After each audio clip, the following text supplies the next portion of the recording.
When we moved into that house in the suburbs, I thought we were finally turning the page to a new chapter in our lives. I was 35, married, with 2 young kids, and a Labrador named Max, who was basically the third child of the family. The house was bigger than our old apartment, with a spacious yard and a quiet neighborhood, the kind of place where we thought we could raise the kids peacefully. At the time, I worked as an IT analyst from home, and my wife was a nurse. So, while she was at the hospital, I spent most of my days at home, organizing things and trying to get into a new routine. In the beginning, the house seemed perfect, but soon things started to change in a way I still can't describe without getting chills. It all started with sounds I thought were just the creaks of an old house. The floor would creak, especially at night, and sometimes I'd hear a faint tap, tap from somewhere upstairs, like someone was walking around in socks. I thought it was Max, but every time I checked, he was lying on the living room rug, ears perked up, eyes fixed on the stairs. One afternoon, while I was organizing some boxes in the kitchen, I clearly heard a voice whispering something that sounded like my name. I turned around immediately, but of course, no one was there. I convinced myself it was just the wind passing through the windows or that I was just exhausted. However, the look on Max's face, now refusing to go upstairs, unsettled me. Something felt off. After a few weeks, the noises got more frequent, and I started noticing weird things happening with our belongings. One day, when I went to grab my phone, which I always left charging on the living room table, it wasn't there. I searched everywhere and was starting to feel crazy when I found it in the upstairs hallway, exactly where Max refused to go. My older son, Steve, swore he hadn't touched the phone, and my wife laughed, saying maybe I was just distracted. But over time, this distraction started happening more often. Books we left on the shelf would show up stacked in the kitchen, the car keys would move around, and even the kids' toys would appear in rooms they never played in. What really made me realize something was seriously wrong was Max's behavior. Not only was he avoiding the stairs, but he started growling at nothing, especially at night, while staring at an empty corner of the living room. One night, I woke up to him barking frantically in the hallway. When I went downstairs, I saw him standing in front of the basement door, trembling, tail between his legs.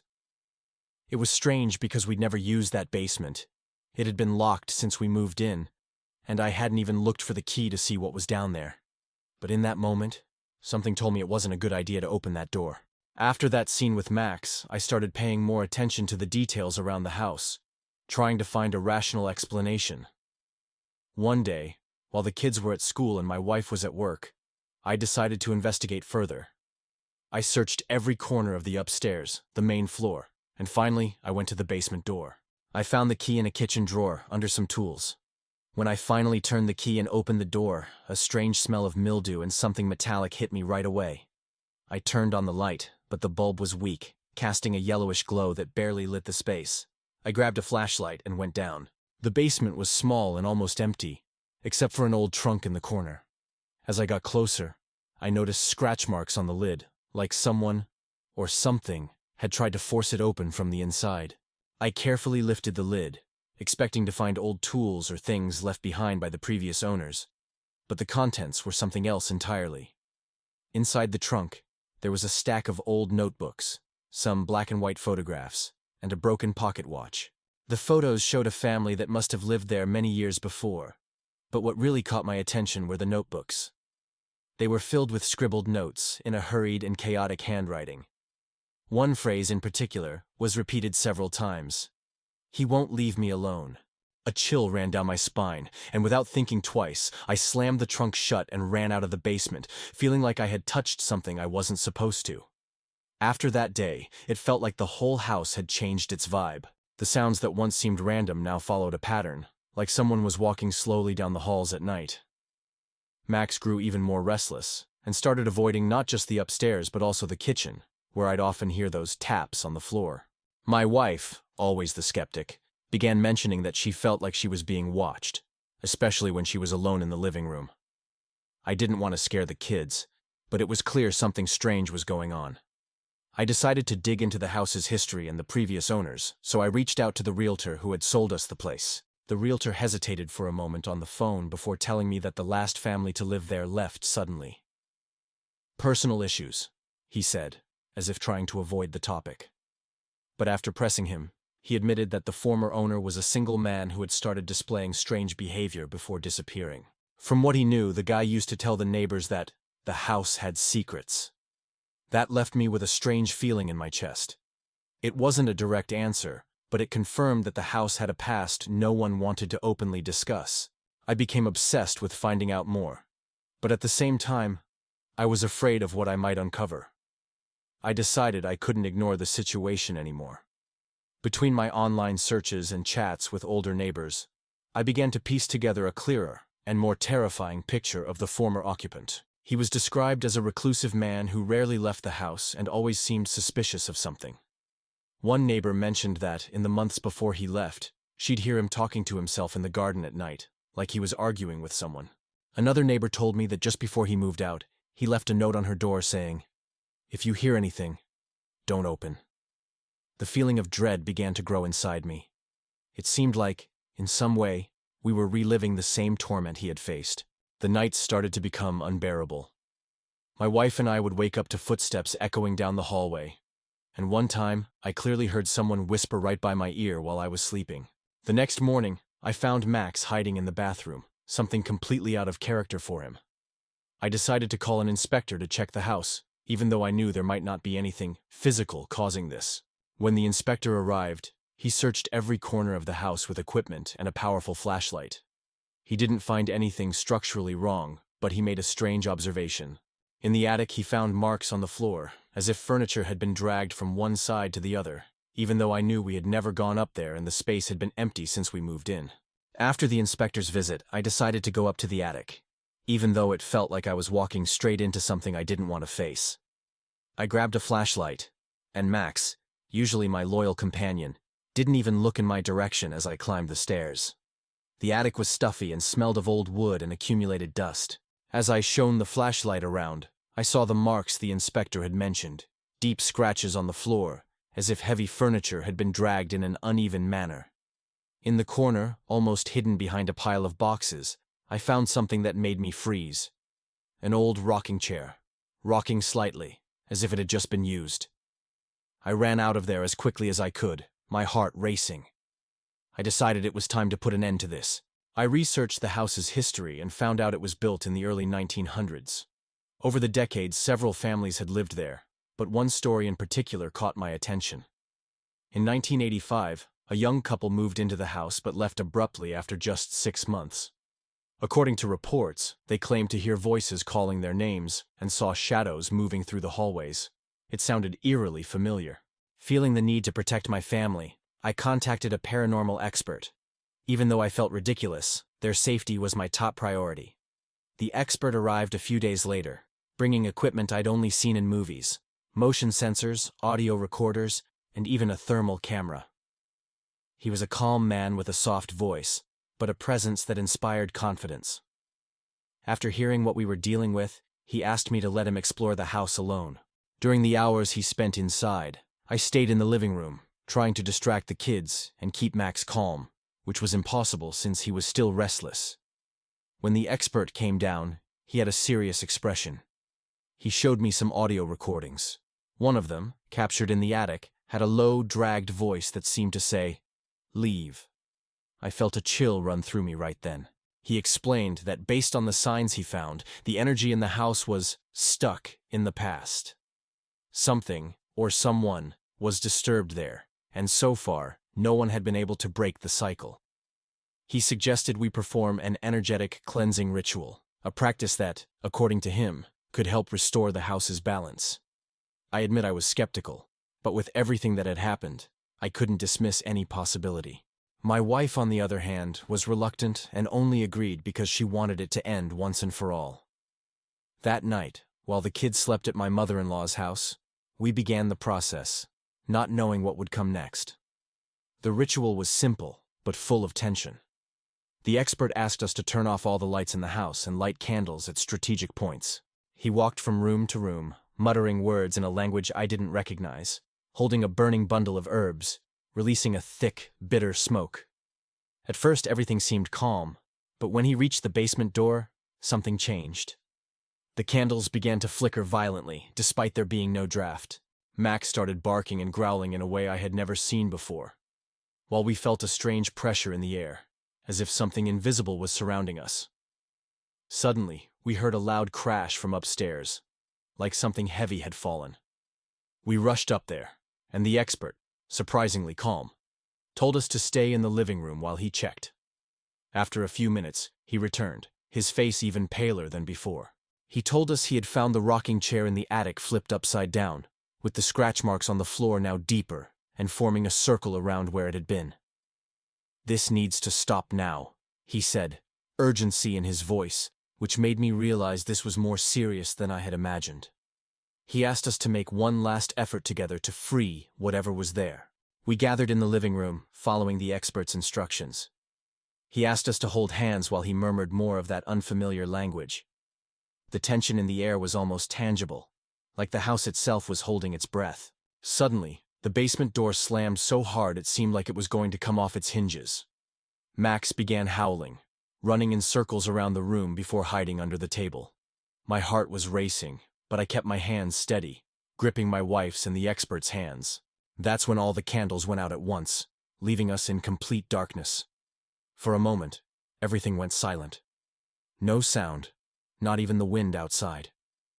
When the candles spontaneously reignited, something that seemed impossible, the expert slowly stood up and said, "We're done." He looked exhausted, as if he had just run a marathon. I asked what had happened, but he just shook his head and said that, with any luck, this would fix the problem.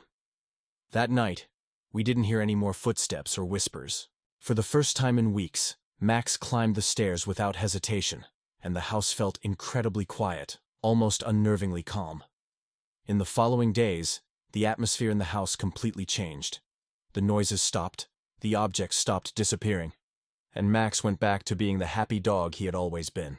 The kids started playing upstairs without fear, and my wife, for the first time in months, admitted that the place felt lighter. Though the expert had assured us the energy had been cleansed, I couldn't shake the feeling that something was still watching me, like a shadow in the corner of my eye that disappears when you try to look directly at it. Still, I decided not to say anything to anyone. We needed to move on. A few weeks later, while organizing the basement, I found that trunk again. Out of curiosity, or perhaps an unconscious desire to find answers, I opened the lid. All the objects were still there. But there was something new. A single yellowed sheet of paper with a message written in shaky letters. "Thank you for freeing me." I don't know who or what wrote that, but I felt a chill run down my spine. I closed the trunk and, this time, locked the basement door, hiding the key where no one could find it.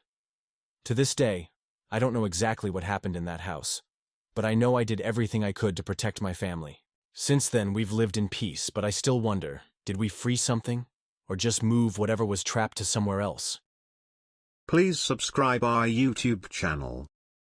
I had just turned 30 when I decided I needed to make a change in my life. My job as an IT analyst had me sitting around all day, and honestly, the loneliness was starting to get to me too. So, when a new 24-hour gym opened in my neighborhood, I decided to sign up. It was the perfect place, clean, modern, and with a welcoming vibe. The owner, a guy named Dave, made a point of greeting everyone, and the trainers were always super friendly. I started going mainly at night after work. There were fewer people then, and I liked the calm. But, right from the start, I started noticing some weird stuff. At first, it was just little things. Weights that I was sure I'd put back in the racks would be on the floor, like someone had just used them. The lights in the mirror rooms would flicker sometimes, even though there was no one in there. And what bothered me the most were the sounds. While I was working out, I could swear I heard whispers coming from the hallway leading to the heavy lifting area. A soft sound, almost imperceptible, but it always made me stop and look around. Of course, there was never anyone there. I convinced myself it was just my mind playing tricks, a mix of exhaustion and my tendency to overthink. But as the days went by, these coincidences started happening too often to ignore. One night, after a long workout, I went over to the water fountain and bumped into Jorge, one of the gym's longest-serving staff members. He was a quiet guy, a bit on edge, but always polite. I joked around, asking if he knew who kept leaving weights on the floor or making noise in the hallway. He laughed nervously and looked away. "Oh, you noticed that too, huh?" he said, scratching his beard. which was getting grayer by the day. I pressed him for more info, but he quickly changed the subject. "You're better off just training and heading home, man. The gym at night is different. Not everything needs an explanation." That sentence stuck in my head for the rest of the night. I couldn't stop thinking about how he said it, like there was something he knew but couldn't say. So, I decided to pay more attention. I started observing the other gym-goers, especially the few who worked out at the same time I did. One of them, a muscular guy with tribal tattoos on his arms, would always stay in the heavy lifting area, even when it looked like he was done with his workout. Another, a skinny, nervous-looking kid, kept staring at his watch and messing with his phone, like he was waiting for someone. But the weirdest thing happened about a week later. I saw Dave, the gym owner, walking into a door I'd never noticed before, right next to the mirror room. He looked in a rush and, as soon as he entered, carefully shut the door behind him, glancing around like he was making sure no one saw him. That got my curiosity going. The next day, I looked for that door during normal hours, but it seemed to vanish. Where I was sure it had been, there was just a locked maintenance closet. I thought it was strange, but I brushed it off, figuring maybe I had been mistaken. But the next night, I decided to stay a little longer after finishing my workout, pretending to stretch. Around 2 a.m., I heard footsteps in the hallway. I hid behind a stack of mats and peeked out. There was Dave again, holding a key, unlocking the maintenance closet. As soon as he stepped in, I realized that the closet was actually a hidden passage to somewhere. I waited for a few minutes, and when everything went silent, I crept closer. The door was still unlocked. My heart was pounding so loudly it felt like it was echoing in the hallway. I slowly opened the door and found a narrow staircase leading down to the basement. It was a place that, as far as I knew, wasn't on the gym's layout, and I had seen the layout when I signed up. I decided to go down, even though every instinct in my body was screaming at me to turn around. The air down there was thick, smelling musty and of something I couldn't quite place, a mix of burnt oil and metal. When I reached the bottom of the stairs, I saw a hallway lit by weak, flickering lights, almost like a scene from a horror movie. The sound of muffled voices came from one of the doors at the end of the hallway. I moved down the corridor, trying to be as quiet as possible. Every step seemed to echo off the walls, and I felt exposed, like at any moment someone could show up and catch me snooping. When I got closer to the door where the voices were coming from, I noticed it was slightly ajar. I peeked through the crack and saw something that made me freeze. The room was big, with tables and people gathered around them. Some were playing cards, others were handling chips, like at an underground casino. In the corner, there was a group lifting ridiculously heavy weights, clearly not following safety protocols. They looked like professional competitors, but the way they trained was different, almost brutal. This wasn't a normal workout, it was something more intense, more dangerous. Among the people, I recognized Dave talking to a tall guy in a suit who seemed to be calling the shots. They were laughing and counting money in a briefcase. My heart nearly stopped when I heard the stairwell door close behind me. I turned around and saw Jorge, the reserved employee, standing in the middle of the hallway. His eyes were fixed on me, and he didn't seem surprised. "You shouldn't be here," he said, quietly, but with a firmness that made my blood run cold.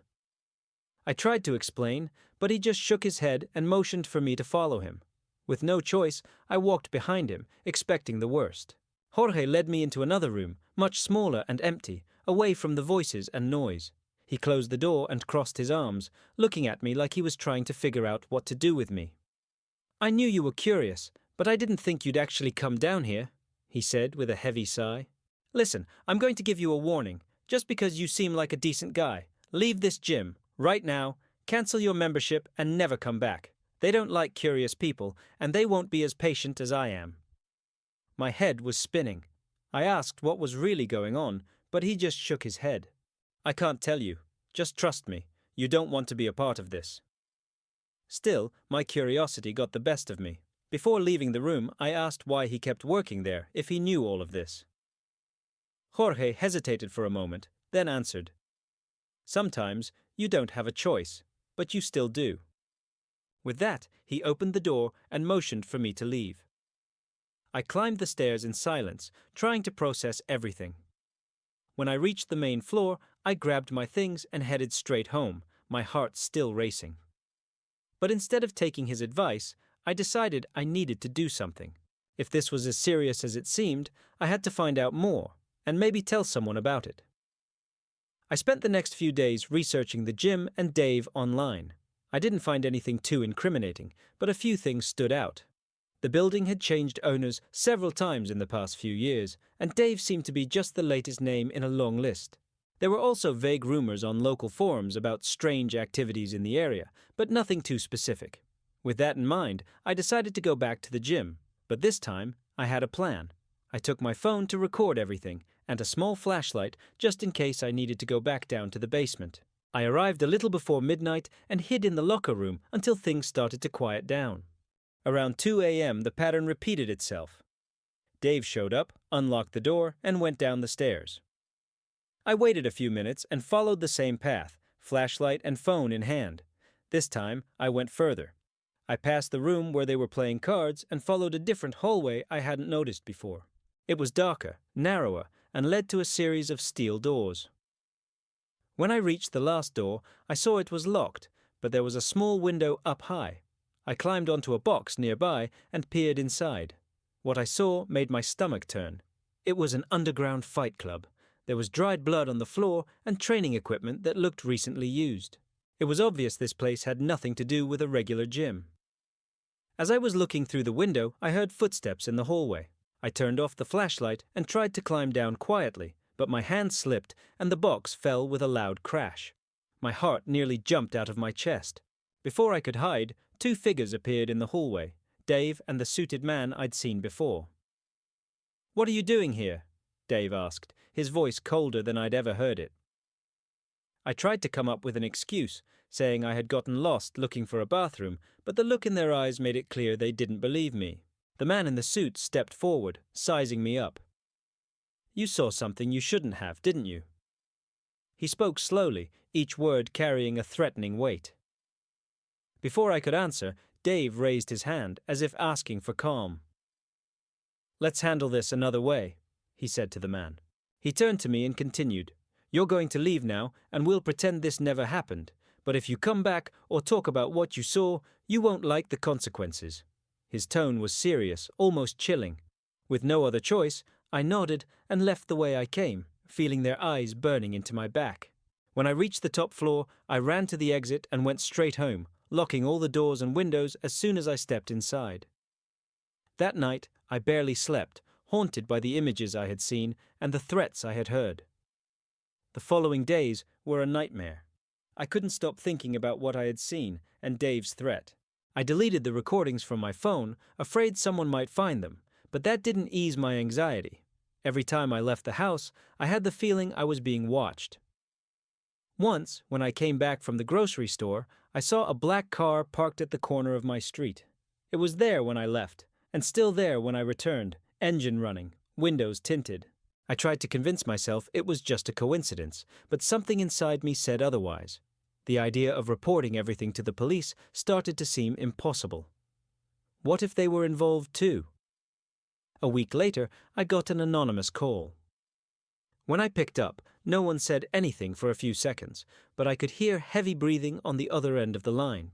Before I could hang up, a low, firm voice said, "Remember the warning. Protect your life." My whole body froze. I hung up and sat on the floor, trying to control my breathing. That night, I made my decision. I wrote an anonymous email detailing everything I knew and sent it to an investigative journalist known for exposing sensitive cases. The next day, I cancelled my gym membership, packed a few important things, and went to stay at my mom's house in another town. Since then, I've never returned to the neighborhood. I still follow the news, but so far, nothing has been released about the gym. Sometimes, I wonder if the journalist ever investigated or if they were silenced too. I don't know what happened to Jorge or the others involved, but I hope they're okay. As for me, the only thing I have left is silence. Even now, as I write this, I feel like someone might be watching me, but somehow I needed to tell my story. Who knows? Maybe one day the truth will come to light. Please subscribe our YouTube channel.